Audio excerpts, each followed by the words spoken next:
el 14 de agosto de 1997. La India celebraba 50 años de su independencia y la capital india, Nueva Delhi, presenciaba esta actuación vibrante.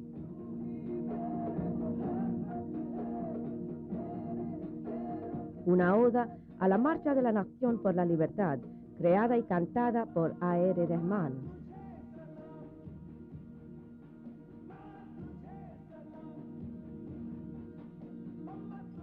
La interpretación de Rahman constituye un homenaje conmovedor al himno nacional de libertad, Vande Mataram.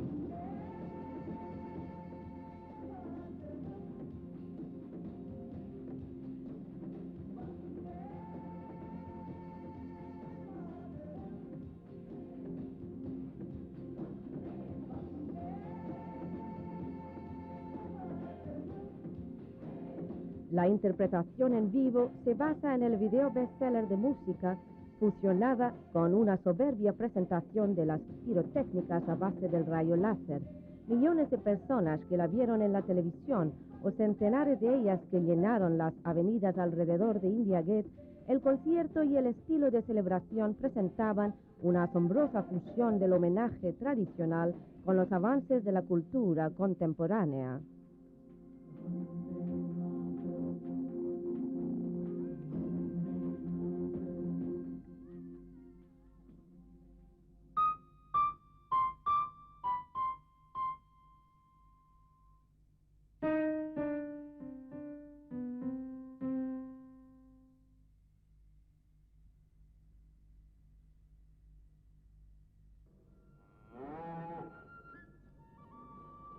Este es un campo del distrito de Gorakhpur, en el este de la provincia de Uttar Pradesh. Hace solo 6 décadas, el distrito fue el estado feudal donde los terratenientes imponían sus propias leyes y cobraban sus propios tributos.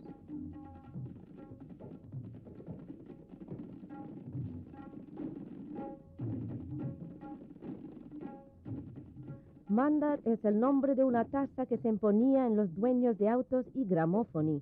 Es otra que pagaban los que escuchaban la música de su gramófono.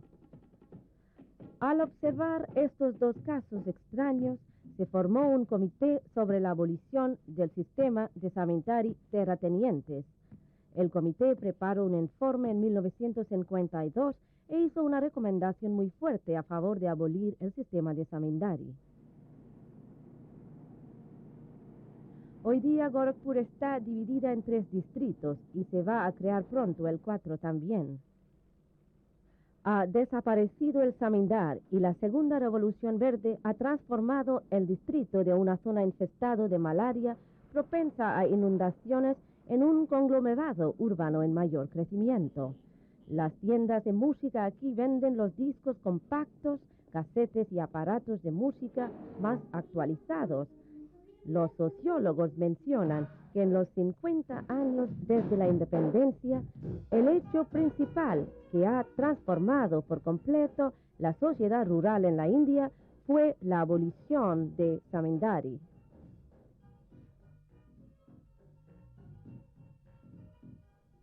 La abolición del zamindari ha sido muy importante desde el punto de vista del desarrollo social del país.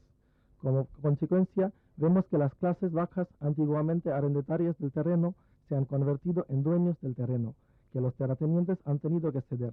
Asimismo, se nota que esas clases han asumido mayor poder político en sus manos. Esto se manifiesta no solo en su nivel económico, sino también político. Anteriormente, los terratenientes solían hablar en nombre de esas clases. Ahora esas clases hablan por sí mismas.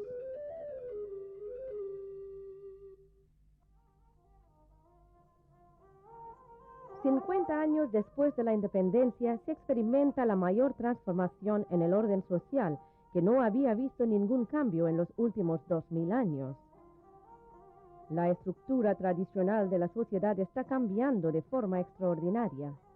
La igualdad concedida por el derecho de voto fue el primer mantra que ocasionó este cataclismo social.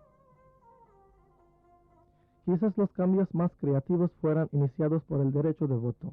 Y yo pienso que la plantación y el crecimiento de la democracia india y la ampliación de la participación democrática quizás sean los logros más significativos de nuestra sociedad en los últimos 50 años. De hecho, la democracia se nutre de la energía que procede de los grupos marginados de la sociedad. Esto ha permitido que las comunidades arrastradas, que no tenían ninguna voz anteriormente, puedan ocupar un lugar central en la vida pública del país. En las últimas 5 décadas, la legislación progresiva ayudó en crear un instrumento eficaz para emancipar la mentalidad estratificada de los indios. La medida afirmativa que resultó en la creación de la reservación para las castas y tribus marginadas en la esfera de la educación, el empleo y la representación en el Parlamento, junto con la abolición de la discriminación a base de castas, constituyen una medida importante en esta dirección. Tras seguir el camino laborioso traído por la Constitución, la India se convirtió legalmente en una sociedad sin clases y secular. Eso es muy importante y constituye un aspecto social extraordinario del mundo. Aunque el sistema de castas no desapareció por completo, se establecieron las normas de funcionamiento social basadas en un sistema moderno. Se necesita un poco más de tiempo antes de que se logre el éxito total en este sentido, pero usted ve que se ha creado la Reserva Especial para las Castas y Tribus Marginadas. Pienso que constituyen medidas importantes que necesitarán tiempo en llegar a su fruición, pero sin estas medidas quizás nos hubiéramos quedado muy atrasados. La ley de código hindú que garantiza el derecho de la mujer a recibir parte de la propiedad y la legislación del divorcio constituyen otros adelantos significativos. Las enmiendas 73ª y 74ª en la Constitución resultaron en la devolución de poder a las capas más bajas de la sociedad. Asimismo, ayudan en dar más poder a las mujeres del país. Todo lo que hemos hablado en el pasado se ha hecho una realidad, porque son las mujeres las que toman las decisiones. Están dentro de la estructura de poder al nivel local. Y hay 1 millón de mujeres. Si solo fueran el 25% de ellas que se rehabilitaran, traerían cambios. Ya se ha creado un movimiento revolucionario social en el país. Dichas medidas progresivas garantizan que el 33% de los escaños en el Consejo Rural y ayuntamientos de pequeñas ciudades se queden reservados solo para las mujeres.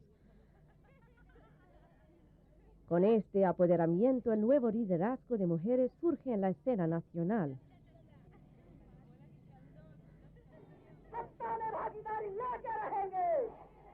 Asimismo, da mayor fuerza al movimiento a favor de reservar el 33% de los escaños para las mujeres en el Parlamento Nacional y las asambleas estatales.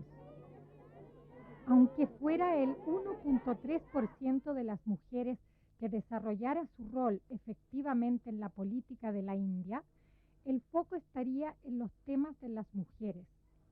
Hasta el momento, sus temas no se han focalizado, pero sí se les dará importancia cuando tengan respaldo de decisión y naturalmente la solución emergerá. La tradicional sociedad india experimenta una transformación revolucionaria. En las ciudades urbanas puede observarse una clase de mujeres trabajadoras, muchas de ellas ocupan cargos directivos de alto nivel. Este paso gigante en la fuerza laboral está creando su propia dinámica social dentro de la estructura familiar y social.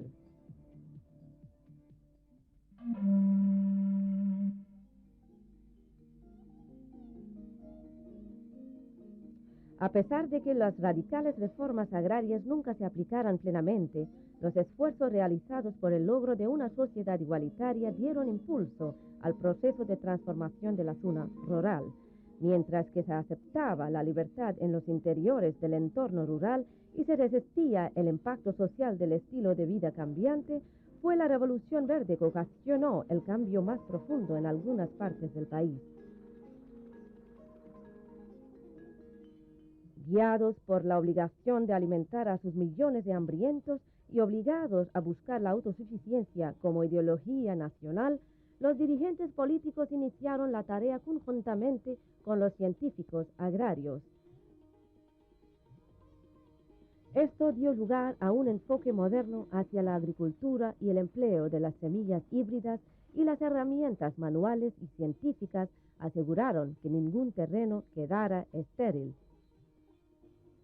Desde el año 1968 en adelante, nuestro programa se enfocaba más en el rendimiento por hectárea o por área, con el uso de las variedades de alto rendimiento de trigo, arroz, zoar, cebada y haba. Se ha podido aumentar el rendimiento total, porque las variedades de alto rendimiento fueron capaces de convertir el agua de riego y el alimentos nutritivos en granos. Los sociólogos creen que esta metamorfosis del paisaje desierto ocasionó un mayor cambio en el estilo de vida de su pueblo. Esto ha ocasionado cambio en el estilo de la vida de la gente, y un mayor número de personas trabajan en el sector comercial, y hasta cierto grado, quizás también haya aumentado las disparidades sociales. Sin embargo, se nota un cambio extraordinario en el estilo de la vida de la gente.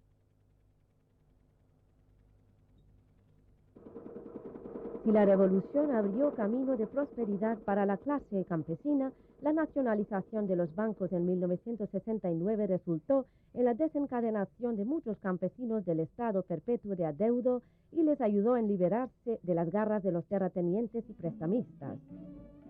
Later, a presidential ordinance issued on 19th July nationalized 14 major banks. Las acusaciones de que el abuso subsiguiente de los préstamos bancarios por parte de los políticos para aumentar sus votos no debilitaron el impacto revolucionario que la nacionalización había tenido en la vida rural. Los préstamos bancarios dieron poder económico a una nueva clase de campesinos. Chaudhry Charan Singh, un dirigente político de Uttar Pradesh, quien más tarde llegó a ser primer ministro del país durante un breve periodo en 1977, quizás fuera el primero en articular la aspiración de las clases campesinas que emergían nuevamente en los finales de los años 60. Su organización política fue una nueva prueba encaminada a crear un nuevo grupo de votantes en las zonas socialmente atrasadas. Otros siguieron esta idea al emplear el instrumento parlamentario para ampliar su representación.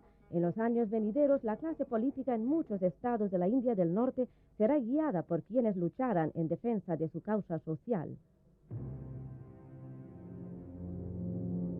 En 1990, esta política basada en la falta de desarrollo determinó la agenda nacional. Como consecuencia, el gobierno central aceptó el informe de la Comisión Mandal. La recomendación afirmativa de su informe transformó la agenda sociopolítica del país. Hoy sus beneficiarios lo consideran como un instrumento de apoderamiento que les prestó la dignidad. Sin embargo, sus críticos son unánimes en pensar que ha legitimado la política basada en castas y por ende ha aumentado aún más la brecha social. En las recomendaciones del Comité del Mandal se pareció que el sistema de la casta iba a ser utilizadas por el poder político como un recurso político de carácter permanente. Ciertos grupos han usado la estructura de castas para sus fines políticos y para considerar y consolidar su base política. Cualquiera que sea su mérito o demérito, Mandal se convirtió en un símbolo poderoso de la afirmación política para los grupos económicamente emergentes, pero socialmente marginados.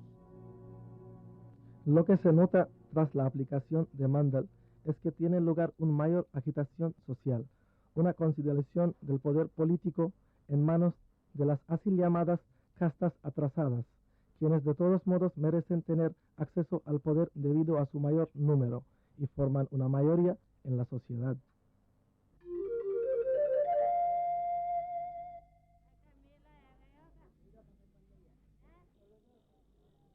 Durante la última mitad del siglo es en pequeñas ciudades donde se ve surgir una nueva India. Estos poblados se han convertido en un núcleo de una variedad de productos industriales. Aligarh ha adquirido fama por la fabricación de sus cerraduras y candados y satisface casi el 90% de la demanda del país.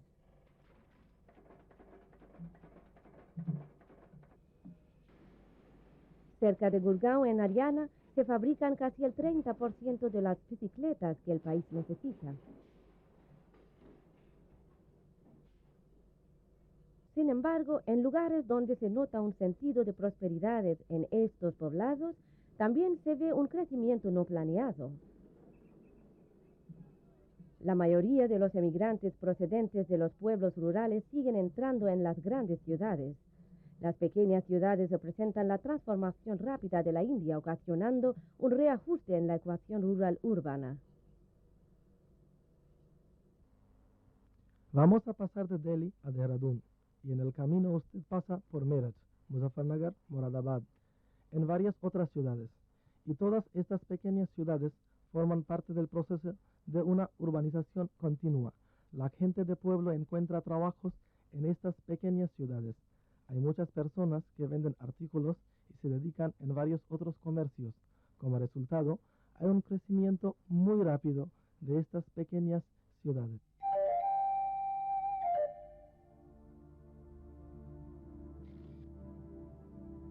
Para los finales de 1991, el país había llegado a aceptar su desorden social, un desorden creado por el surgimiento de la nueva clase de los ciudadanos apoderados y por un intento contrario de modificar la agenda política al respecto. La economía se quedaba inactiva debido a su excesiva preocupación por el socialismo y la intervención estatal. Fue durante este periodo que el país tomó un paso radical para romper con la mentalidad cerrada y abrazar una visión económica mundial. La apertura económica dio lugar a un pensamiento global en lo económico, preparando el terreno para una nueva revolución económica.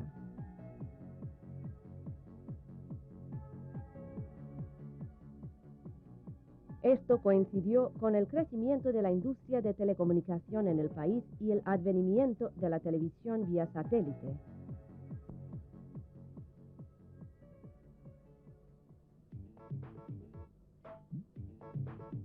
El reflejo de la gloria india puede encontrarse en su vivacidad cultural, que existe simultáneamente con lo moderno y lo tradicional.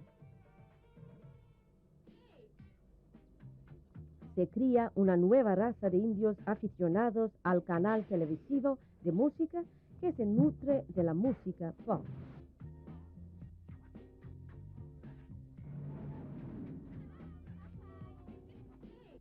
MTV. Enjoy.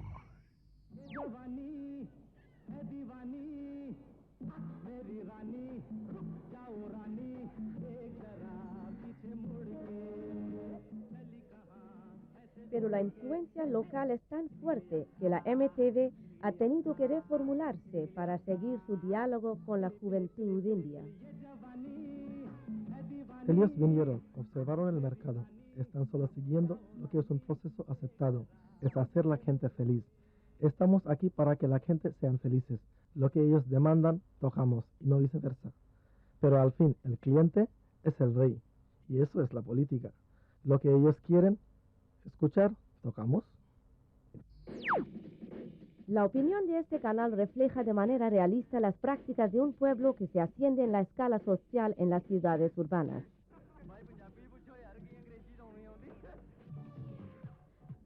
En un país que experimenta el megaboom de la industria musical, se ha creado una nueva forma de música pop llamada indie pop. Estos cantantes cantan unas canciones extraordinariamente indias.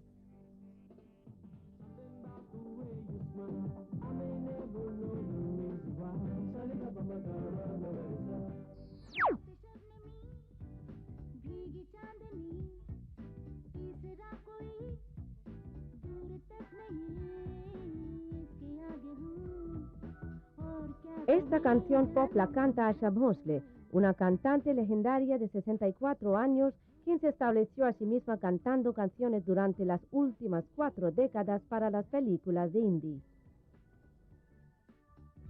Le pregunté a Leslie qué es pop. Él contestó: la música popular. Yo dije: es lo que he estado cantando en los últimos 50 años.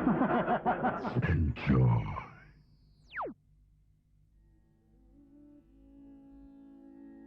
Una maraña verdadera de antenas de televisión e incluso los discos de satélite dan prueba de que se cumplen las aspiraciones de una nueva clase de ciudadanos del país, que logran cumplir sus sueños de manera sustancial.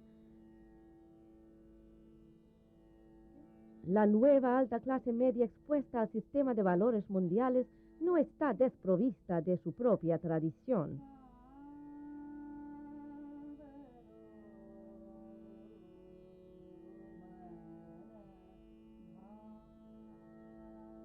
Shobha Mudgal es una cantante de la música clásica de mayor fama. En su intento de alcanzar un mayor número de aficionados de música en el mundo, ella hace uso del Internet. Un sitio web creado por ella ofrece información sobre varias ragas. La idea de poner una página en Internet de música clásica india me pareció una maravillosa manera de comunicar con las personas en todo el mundo.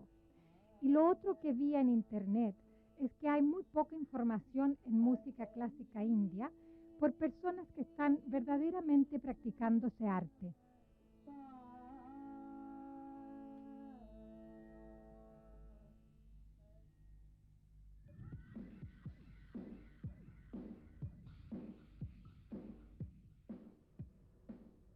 En las ciudades e incluso en los pequeños poblados, los desfiles de moda captan la imagen de los modistas jóvenes.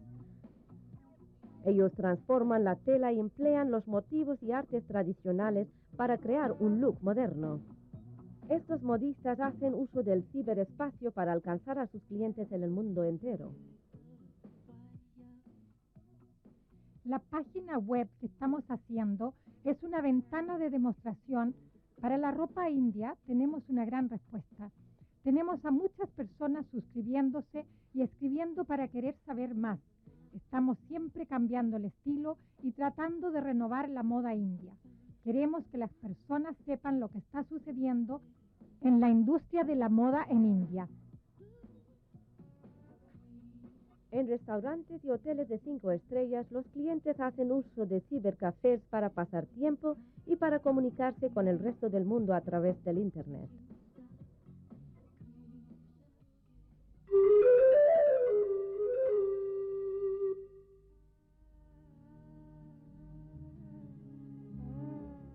Los sociólogos ahora sostienen que los frutos de esta nueva economía basada en el consumerismo también habrán de beneficiar a los grupos económicamente marginados del país para asegurar que no existan las disparidades sociales que afectan de manera negativa su estructura social.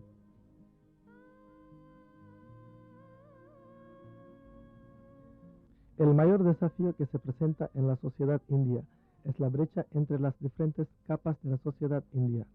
Hay que reducir esta brecha entre las clases de la gente que vive en las zonas urbanas y que tienen acceso a todo tipo de artículos de consumo y la clase rural, para lo cual los bienes de consumo solo se limitan a unos cuantos artículos, tales como el jabón, el aceite, la bicicleta, la radio y nada más. La India de hoy es una sociedad en transición con imágenes contradictorias y un sistema de valores cambiantes. Los últimos 50 años no pueden considerarse suficientes si se quiere evaluar el progreso de un país que cuenta con una civilización milenaria de 5.000 años. Sin embargo, estos 50 años han ayudado en redefinir su civilización y mientras que el país se adelanta en el nuevo milenio, habrá que procurar que se fortalezcan y se mantengan firmes las instituciones democráticas del país, que el pueblo marginado pueda integrarse plenamente para disfrutar de una nueva riqueza que se crea y que asegure la participación productiva de todos los grupos necesitados en la tarea de construir una nación moderna.